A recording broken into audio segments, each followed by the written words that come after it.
With the winter chills almost behind us, we can start to dream of holidays in the sun once again.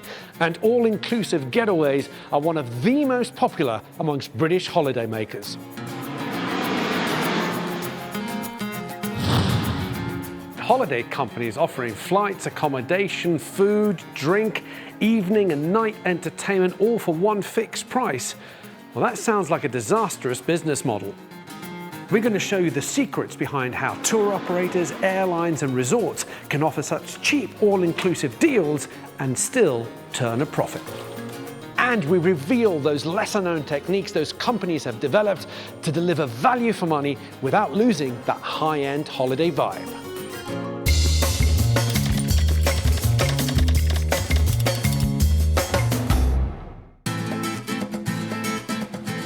All-inclusive holidays sound a little bit too good to be true. Think about it. Flights to a sunny destination, serviced accommodation, all the food you can eat 3 times a day, unlimited drinks, and daytime and evening entertainment. And all of that for a fixed cost that won't break the bank. So how on earth do they make that work? And are there any catches?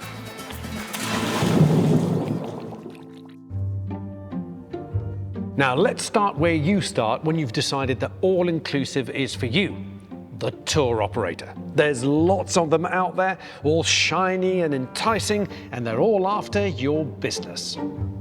So when it comes to the main players within the UK travel industry for all-inclusive holidays, there's definitely a big 5, which is the TUI First Choice Group, Jet2 Holidays, On the Beach, Love Holidays, and now EasyJet Holidays. The large tour operators, namely now Jet2 and TUI, they've got their own aircraft. They will decide where they're going to go, mainly where their big hotels are. What about the choice of hotels? How are the big operators able to offer the best price to their all-inclusive customers? What the operator or online travel agent will do is look to try and contract the hotel at the lowest possible rate they can. They have contractors that specifically go and get fantastic deals from the hotels themselves. If it's a big tour operator, they know they want that hotel. They will speak to the management and they will try and bulk book that whole hotel for the summer. So then it would be down to them what room rates they want to charge to maximise that profit. So the tour operators have a big influence in the pricings and book in large quantities. Yes, this saving can then be passed on to us, the customer, but do they make the business model work by having a standard booking than topping up profits via add-ons? The hotels will maybe try and upsell you a little bit, whether that's a special sports class or a special set menu at the restaurant that evening, or they might take you on a little excursion. They'll always try and open your wallet just a little bit when you're away on holiday. Less well-known destinations are another way big holiday companies are able to offer great deals. Cheaper flights coupled with inexpensive accommodation in those less popular spots means there are bargains to be had. So it might be an alternative island in the Canaries or in Greece, for example, and we can serve you something that you might not have expected that's a little bit cheaper, that will save you some money and mean you can stay for longer or stay at a higher star rating or save a little bit of cash. It's the tour operator's job to get you to your dream destination. But be in no doubt, they're not doing it out of the kindness of their heart, they're doing it for the money. Most companies operate on razor-thin margins, but there's a big difference between the larger, more traditional carriers, such as British Airways, and those that favour the low-cost model, like an EasyJet or Ryanair. What these companies tend to do is fly out of more regional airports, maybe slightly further away from a city centre, and they'll strip out the costs of the flight by not including seat allocation or not including baggage, which the customer has to then add on in order to create a final price.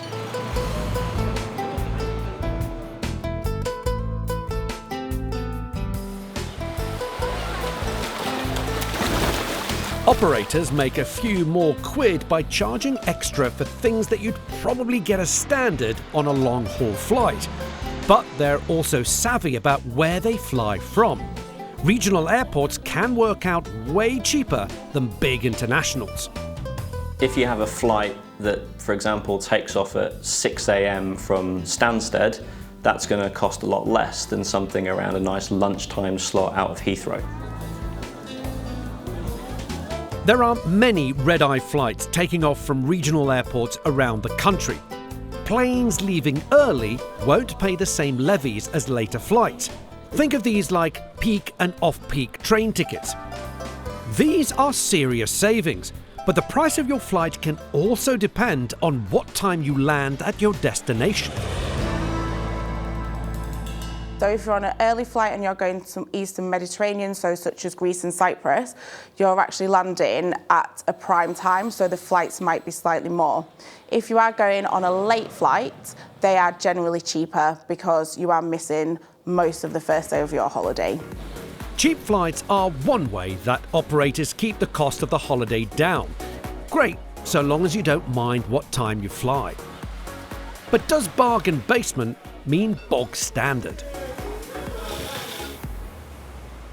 All-inclusive doesn't necessarily mean no frills, so there are different types of all-inclusive that you can get. So you have your all-inclusive, which is your more budget all-inclusive, going all the way through to your ultra-luxe 24-hour top-of-the-range all-inclusive with your a la carte restaurants and your top-of-the-range alcohol. So a lot of them have got private beaches, they've got a la carte dining, and they offer tours and excursions and things like that.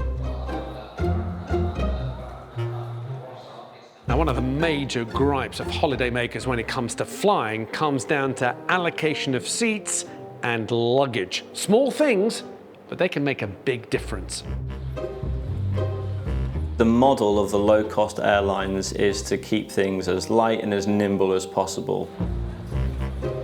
When it comes to baggage specifically, what that means is that it's not in the airline's best interests to then spend a lot of time loading and unloading baggage. So they try and disincentivize people of doing that by making sure the baggage costs a lot of money to add on.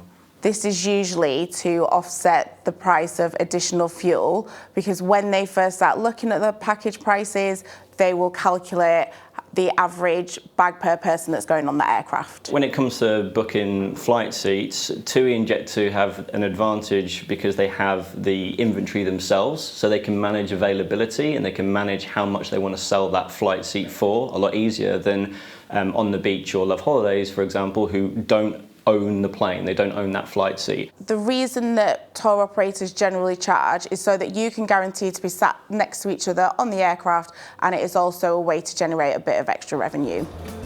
By block booking hotels and flying at unsociable times, the operators are able to keep the cost of your all-inclusive low. You may still have to pay for baggage and your choice of seat, but it will all work out cheaper as part of a package. Coming up, how do these all-inclusive resorts manage to thrive and offer so much for a bargain price? And what trade secrets do they use with their suppliers to cut costs and pass those savings on to us?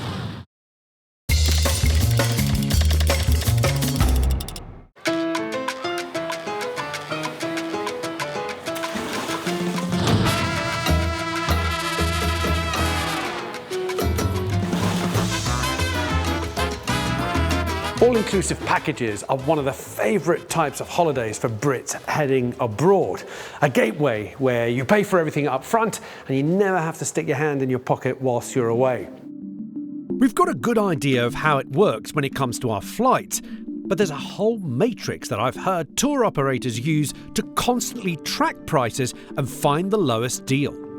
So Gemma, so this software is sort of crunching through thousands and thousands of inquiries from suppliers. In a split second. In a split second, spitting out all these prices for you. Mm-hmm. But what about if you do the same search, for example, in an hour's time? Mm-hmm. Are we going to get the same results? Potentially not, no. The price could go up, could go down. Could go anyway? Yeah, because it's all based on live pricing. So what does live pricing mean? I've heard it as live pricing, dynamic pricing. What does that actually mean? So the suppliers or the hotels at their end will change their rates as frequently as they want. So it means that that price gets fed through into our system straight away. So you're always paying the best price.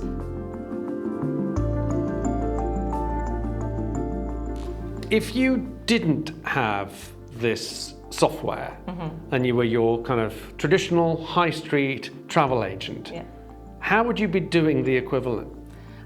You would probably spend a considerable number of days calling every single supplier one by one, asking them, do you have this room available from this date to this date? What price can you give me? Note it down, call another one, see if you can get a better price, another one, constantly. For one, and that's just for one inquiry. Exactly. Gosh. So imagine those hundreds of thousands of people coming in asking for that question. Are there any hacks, if you like? Is there any way to predict what the prices are going to do? In short, no.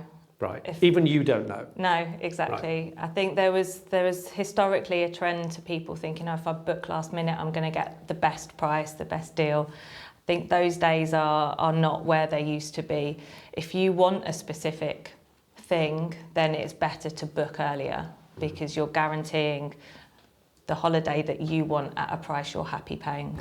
If you left it until a week before, you could be left with limited choice and not a hotel that you wanted to go to.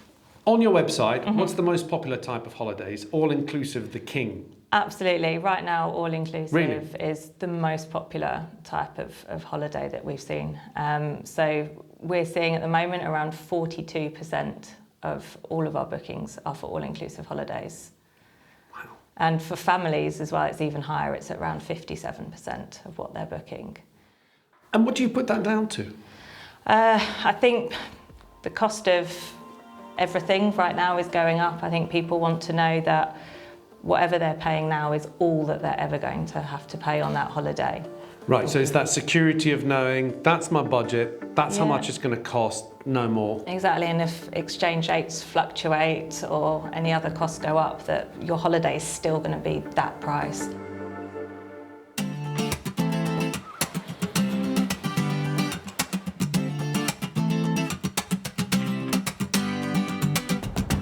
So, you've made it to your place in the sun and you're relaxed, safe in the knowledge that everything has been paid for. And the most difficult decision you're going to have to make is how many pillows to plump up at bedtime. And that's how it should be.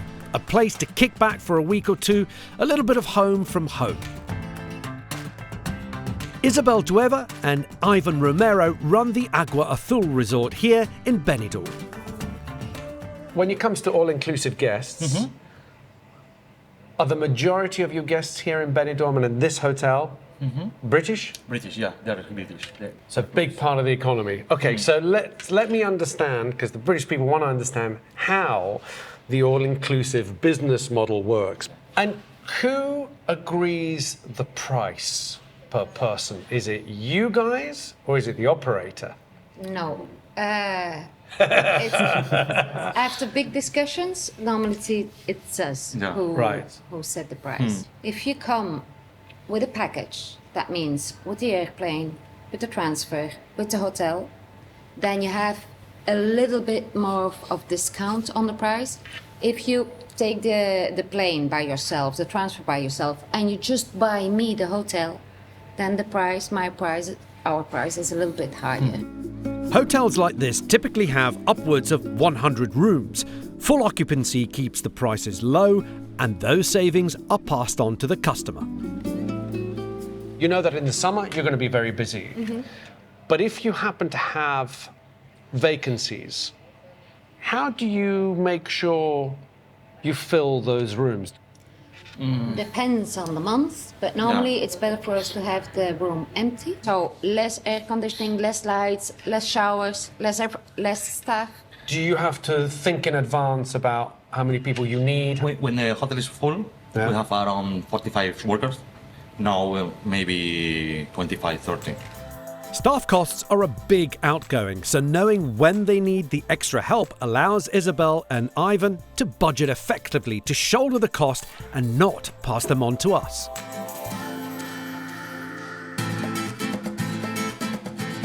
Now, lots of people prefer the all-inclusive because you get everything chucked in, but half-board is an option too. All-inclusive at this hotel for summer 2023 comes in at around £1,463 for a typical week in August. Half board a little less at £1,292, and breakfast only at a mere £1,221. Now that may seem like a worthwhile saving, but then you've got to add your food and drink, and that's when the costs start to rack up, as I found out back in 2018. So tell me, if I was to come to your hotel to have your lovely buffet food, but I'm not on an all-inclusive package, what would that cost me? You have the breakfast. Our price is €6.50. Lunch and evening meal is €18.50. Yeah. And this is without the drinks. So the savvy tourists know all-inclusive is a good deal. But how about the hotels? Is it better for you guys if everyone is on all-inclusive? I think it's better for all All-inclusive, Yeah. yes. That's a better business for you. Yes. It's a better business for us. In this case, in Agua Azul, not because we don't have self-catering. In Albir Garden, we do have self-catering. So in summertime, there's a moment that I prefer a percent of the guests that we have to come in self-catering for the occupancy of the restaurant. Right. Yeah. Otherwise, you have way too many people. Exactly. So what we do then is maybe take off the price of the self-catering and put up the price of the all-inclusive more. Okay? Just to balance out. Take the people to buy this or buy that. When you have a full hotel, some of them are going to be on an all-inclusive deal, some of them are going to be on different packages from different tour operators, some are going to be on breakfast only, Does that get very complicated for you? No, we have our brands Yeah. with the different colors. That's the one? That's the one. Do you check if people have kind of cut them and... The problem that we sometimes have Yeah. is you are coming in all-inclusive, I'm coming in bed and breakfast, but we're getting friends near the swimming pool. So I say, hi, ask me a beer, or ask me a gin tonic. And then we have to go in to say, please don't do that. Why? Because otherwise I have to increase my price next year. So in a way, the behavior of the people here, let's say if this year they drink more and they eat more, that means that next year they're going to have to pay a little bit more because your prices might have to go up. Yes.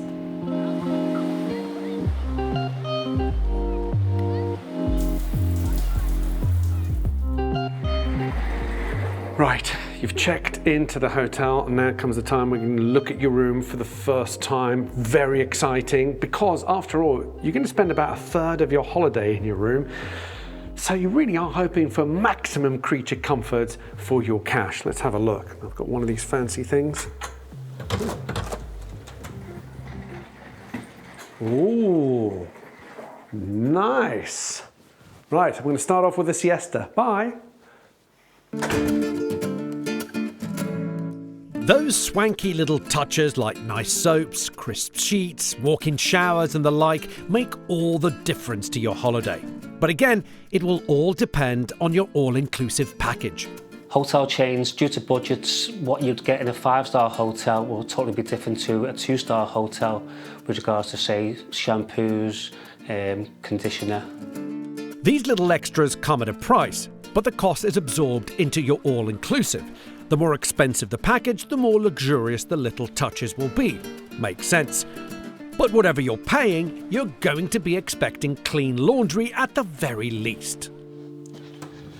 Now, whatever it is you've been up to, whether it's a day in the pool or a day at the beach, there's going to be towels, there's going to be sand, but that's the joy of the all-inclusive. Everything is taken care of, and surely you're not expected to do any of these household chores. Cleaning and servicing rooms is a big job for any hotel. So how do they keep the costs down and the customer satisfaction high? When we put the contracts together before the start of the season, we would stipulate with the hotel how many times the room would be cleaned per week, and obviously they can then organise their staff to make sure that that's carried out. So for instance in Spain, it's usually 7 days a week for cleaning, but maybe in say Turkey or Greece, you're looking at 3 or 4 days per week, because that's what the Greeks, the Turkish tend to do. Because a 5-star, you'll get it cleaned 7 days a week, sometimes twice a day, whereas a 2-star, you'd be lucky if you get it cleaned once a week. Basically, that's the way it works. Cleaning costs are built in, but increased cleaning staff means increased costs to the hotels. Out of season, fewer staff will be needed, so savings can be passed on to the holiday makers, meaning your all-inclusive will cost you less at these times. Now that all stacks up in the sought-after summer months, but what happens in the quieter parts of the year, from late autumn to early spring? The cost of the room for the tour operator is the same throughout the season. However, in high season, which is mainly July and August, which is the school holidays, they would make a lot more money as the prices are ramped up. The resorts are savvy when it comes to off-season and will lay on themed nights to tempt the tourists. What we do instead of taking lower the price is create a product. Like San Valentin, Valentine's Day. It's in February. We don't have a lot of international guests. We need to search the Spanish people. And what we do is we create like 3 weekends with complete entertainment from in the morning till the night, a special menu. Yeah, special weekend for the price increase a little bit more because we have a lot of things to do during that weekend. And then it's okay to have the room occupied. But to lower the price, that's normally not a possibility. You don't like to lower your prices? No. No. So we've seen how the big tour operators employ the latest high-tech to bag you the best deal, and what the resorts will do to keep you in the lap of luxury when you're there. In a moment, how exactly do resorts manage to provide an abundance of food and drink on your jolly? How is it possible to have unlimited food for people 3 times a day at a cost which is affordable? And how do they manage to provide all that entertainment at no extra charge?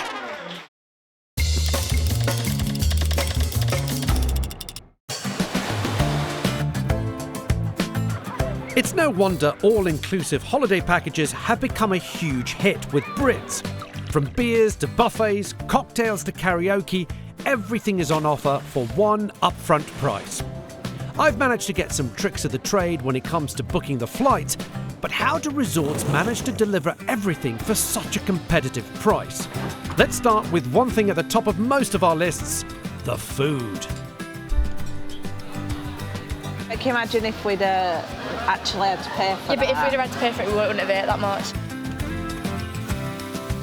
From tucking into that all-you-can-eat breakfast to filling your boots and more likely stuffing your face during lunch and dinner, you probably haven't thought about how the hotels keep managing to have everything out in abundance and yet still keep the prices as low as possible.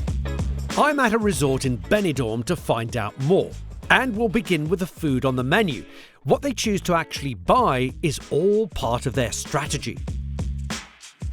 We use a lot of the product of vegetables or fruits of the season. Of the season, yeah. It's cheaper.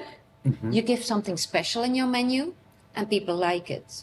And then if you eat those ones, you don't gonna eat more of the other ones, the expensive ones. That will balance out.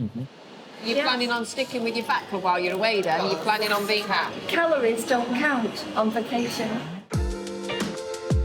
Buying seasonal produce at a low cost and providing a lot of it helps the restaurants to divert holidaymakers from the pricier stuff. Now, I get that. Getting the seasonal produce fresh must also mean as local as possible. Cutting down on transport costs and building relationships with suppliers. So I've come to a fruit and veg company nearby with Isabel to understand more. Now, is all this stuff local? Is it flown in? We always try to serve the vegetables and fruits local, but sometimes we need to buy things that come from other countries. Here we have the avocados. Look at this. And these are from Callosa, just... So that's next door? Next door. It's like 10 kilometers away from here. You're so lucky because you can get so many things from close by. It's about making like smart decisions. Exactly. We have a cost per person and we cannot go over that because otherwise next year we are closed. Right. Do you have to compromise when you're feeding thousands of people every day? Does the quality have to come down a little bit? No, you cannot come down, never. Pretty high standards to maintain then. So buying local and in bulk helps to pass the savings on to the customers. And sometimes different choices of produce can make a huge difference in price. I'm at a nearby fish supplier to see how it works. Do all hotels ask you for fish? Yes, they do. It's But it something depends the quality of the fish. They will ask for some more cheaper ones or for a really good quality one. This looks like cod to me, am I right? Yes, you're right. Yeah, you can see I here. can see it's quite different. Yes, like you can see much more water around it and injected. So that means when you cook it, it will be a 50% less. So wow, so I'm going to lose 50% of volume here. Exactly, yes. And this one only has a 10% on top to protect it. Okay. Only that. So this one, I take it, is the cheaper one because it's mostly water. Yes. Now, the hotel that we're looking at, they buy this one. They're buying the one a good quality one. The higher quality. But I suppose that makes a difference in the price. Yes, it does. Roughly. It will be 30-40%. 30-40%. From 10 years ago from now, the change and the quality has been higher. So people are asking for higher quality? Yes. You can see the difference of the meat and the fish. So produce of a higher quality can come with up to a 40% increase in price sometimes. But this is where the big chains can negotiate good deals with suppliers like these. Buy big and you can get the better goods. Another huge factor in passing savings on to us is when the resorts decide to buy that produce in. Very important. How is it possible to have unlimited food for people 3 times a day at a cost which is affordable? It's about where you buy it and when you buy it. So when you're buying, the time of year that you're buying can make a huge difference to how much you're paying for it. From one month to another, it could change a lot. Really? And olive oil, of course, Spain, one of the biggest, if not the biggest producers of olive oil. Well, now we had a problem with the olive oil. Now it's been no rain and no water, so it's been a little bit more dry. So that means we won't have much olive oil in a few months. So that means the price will go up. Oh, it's bad news for the hotels, I'm afraid. Your olive oil will go up. So getting things at the right time in season is key, but so is where they get their goods. I've come to one of the resort's meat suppliers to see just how much they order locally and what impact that really has. So this is all for the hotels? Yes, this is just for the hotels, yes. Okay. How important is the hotel business to your business? Like, would you be here? Would all this be here? No, we wouldn't be here if we don't have hotels in... We just work because the hotels. Because the hotels exist? Yes. Wow, so in Spain alone, there are roughly 19,000 holiday resorts all working with suppliers like this. And this is guaranteeing around 1.2 million jobs in the food and drink sectors alone. So creating a large workforce also keeps the costs down, passing that saving on to the holidaymakers. Great idea. What's the most popular beef for the British? Roast beef. Roast beef. Roast beef. Roast beef. You come all the way to Spain to have roast beef. Can I have roast beef at home? Try something else. God's sake. Yes, we're suckers for roast beef, aren't we? Well, sticking with food, another huge area that helps hotels cut costs down is recycling food and minimising wastage. But what are the benefits for us? I can imagine that one of the big problems and one of the things that some people may be concerned about, particularly at the moment with what's happening in the environment, is waste. When we have too much, my chef calls it down how it has to be, and then he prepares it the next day to offer a new plate. So he will use something that was left over the day before to create a different dish the day after, but it's not going to waste, which is a good... This meat is still fresh, so this food is from yesterday, but now is more tasty. So this is positive thing for kitchen. The meat is still juicy. Can use it for the pie. What's that? Paella. Why has it got peas in it? Have you tried everything? No. It's lovely. How about you go up there and you try some things?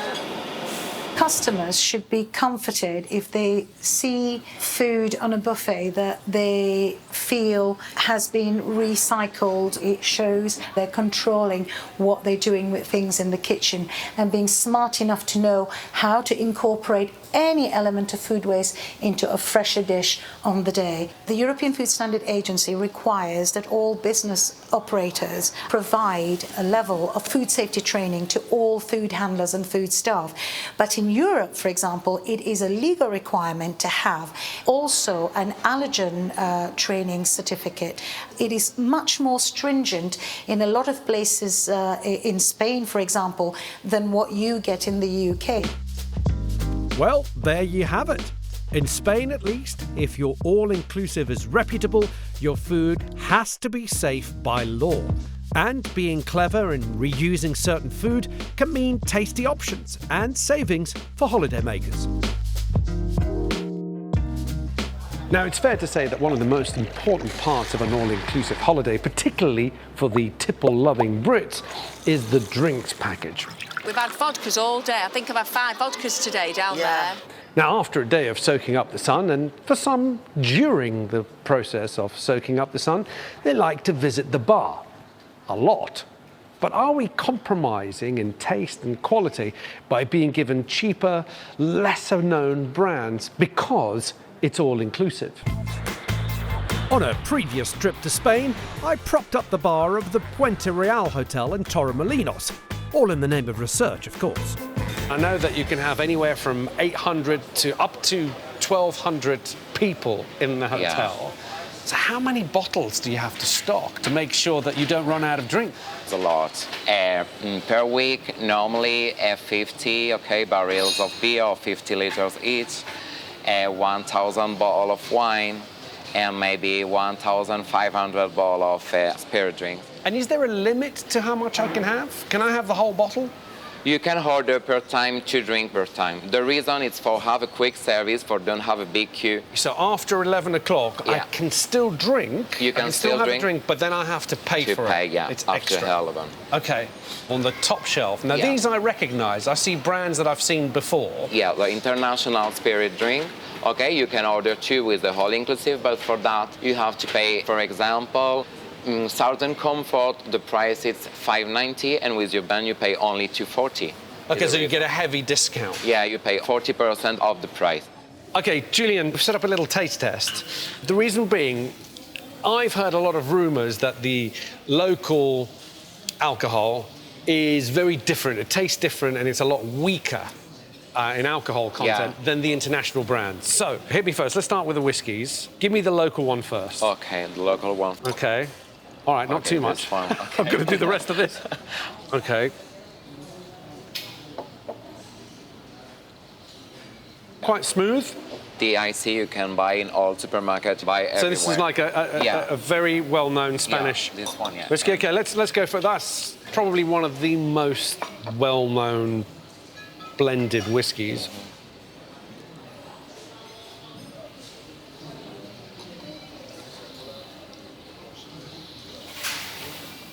It's got a bit more of a whiskey taste. It's a little bit stronger, but I think this is perfectly good. There is a difference, but there's a difference with every whiskey. Right, let's move on. I'll try the Baileys first. Cream and alcohol. Okay, yeah. I remember what Baileys tastes like. It's actually deceptively strong. It's quite strong. So let's taste the Royal Cup Port. Right. Okay, so let's try this one. Already you can see that is very creamy. The quality of the cream, yeah. And this one is more liquid, yeah. What's a crack mocker? It's all right. I love it. You pick up all the accents. Okay, I'll be honest, and I want to be nice and kind to Royal Cup Port. It's not Baileys. But it's interesting because that says it's 17% volume. And that also says it's 17%. 17 too, yeah. but I would say that that tastes much stronger than that one. So I guess with some of the drinks, you'll be able to taste the difference. With other ones, they'll be just as good. And especially when you mix them with things, then that's okay. Good. It's fine. Well, I'm going to go have a lie down now. Yeah, I can understand, yeah. You often hear rumours that these places water down their drinks or you're getting really poor quality alcohol. I've seen no evidence of that. Perhaps the local stuff is not as strong as the international brands, but if you're mixing it with something, I doubt you're going to notice. If you're a connoisseur, then you're probably going to want to stick to your own brands. It's great to see the high-end local brands making their way to the resorts, alongside, of course, some of the big premium brands now being part of some all-inclusive packages. Well, I've come down to one of the biggest suppliers here in Benidorm. They're called Babante, and they deal with the big brands in beer and wine. And I'm going to find out how they can make that work. I have never seen so much booze in my life in one place. There is so much alcohol everywhere. One of the big sells of all-inclusive is the unlimited alcohol. Yeah. Now, a lot of people think, well, how on earth can that work? When we give the prices to the hotels, in this case, we have to give them the best prices, because for us to give them prices, the manufacturer have to give us the best prices, because if not, we can't get to the prices the hotel needs. So if you tell Heineken in this case, look, we guarantee you we're going to be requesting these tens of thousands of litres, then you're going to lower the price. Yes. So it's volume, basically. Exactly. And when in Rome, or in Benidorm. This is a Rioja. It's Tempranillo from the year 21, and this is the one that we sell in the hotel. It's the hotel that I'm at. I've seen this wine. Yes. This is being offered on the all-inclusive. Yeah. Give it a try, see what you think. Just so you can see the quality we are selling. That is very nice. Yeah. Can I have another sip?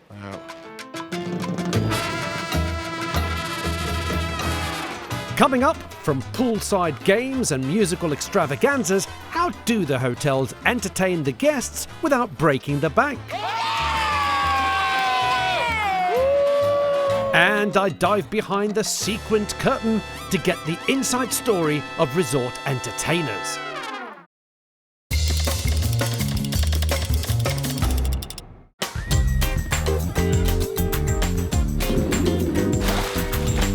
I've been speaking to experts at home and abroad to get to the bottom of how all-inclusive tour operators can still make a profit while offering up those enticing deals.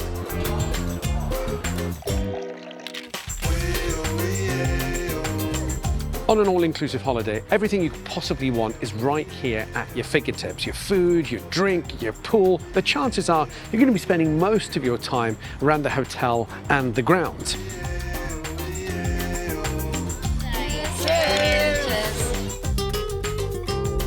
But how do these all-inclusive companies manage to keep everyone entertained and still come in at a very low cost?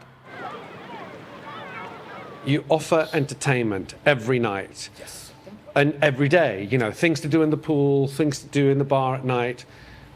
Why do you do that? If we want to compete and make people stay in the hotel, we really need to have variety. Oh, how you say that? Variety. Variety, exactly. Yeah. So what we do is every single night of the week have a different show, a special show.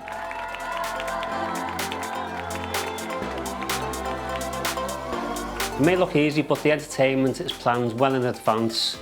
Before the season even starts, we make sure that when the customers arrive, that the entertainment's all planned to ensure they have a great holiday. For the entertainment staff themselves, getting paid to spend your days having fun in the sun sounds like a dream come true, but is that the reality? I was an entertainer at an all-inclusive hotel overseas in sunny Cyprus. It was like living the dream. I got to be an entertainer during the day as well as during the evening. The entertainment manager would give us the schedule for all the activities throughout the day. This would include pool games, French bowls, darts, as many games as you could think around the swimming pool. You're doing my head in!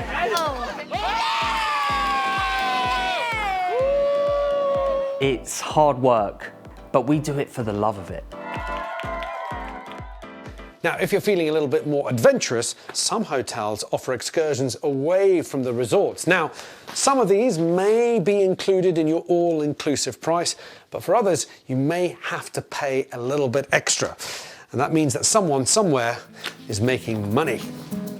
But remember, it's in the hotel's best interest to provide good value, because without masses of happy guests, they cannot thrive long term. That said, holidaymakers enjoying time away from the resort can work in the hotel's favour. The less people that are in the hotels, they're not using the facilities, they're not eating food, they're not drinking, and even boils down to they're not using the electricity in the rooms. And as if they didn't have enough on their plates, it's often the entertainment team who are selling the trips for the hotel. Being a hotel entertainer is so much more. It's work day and night, and of course, selling bingo tickets and excursions, generating the hotel that extra income. As the sun sets on the resorts, the evening activities begin, from big musical shows to karaoke competitions. A good entertainment package is an essential part of the all-inclusive experience. But how do hotels get the best bang for their buck when finding performers for the upcoming holiday season? Back in 2018, I caught up with entertainment manager Argy to find out. So Argy, you are in charge of entertainment. Is there stuff going on every night? Every night we provide just by one company to whole season. After that we have our own shows. You have your budget, you go through a company, they provide you with all the acts within that budget. If you had to find them yourself and book them, would it be more expensive? Yes, of course, because we buy like 120, 130 shows for whole season, so it costs less money. Makes sense. Buy in bulk. Yeah, definitely. Talent, buy in bulk. I want 5 magicians, 8 singers, 20 dancers. How much? With rising expenses for hotels, costs need to be saved somewhere. But it seems entertainment is here to stay. They need to have something to do. They need to be entertained from the minute they wake up till the moment they go to bed. And that's why now we have our own staff of entertainment, and really professional boys and girls, because then we know the guests are happy. Sometimes the best entertainment can come from the holidaymakers themselves as they become the stars of the show. Think Mr. and Mrs. quizzes, or of course, karaoke competitions. These might be cost-effective for the hotel, but as I found out from entertainer Ranzel, they're still a hit with the guests. Who are the best singers? The British guests? Oh my God. The French? The Spanish? Come on, you can tell me. Never mind them. Are the British any good at singing? The British is very kings of karaoke. The kings of karaoke. Because I love the kings because every night the British sing this song Sweet Caroline. Oh, request. Oh. All the staff. I just have had enough of it. A lot of faith is put into the hands of the entertainment staff. A good experience for guests is key to long-term success for hotels. Fun activities and quality performers can definitely help achieve that. We've spoken to tour operators, entertainers, suppliers, a mere handful of the thousands of people involved in bringing all-inclusive holidays together.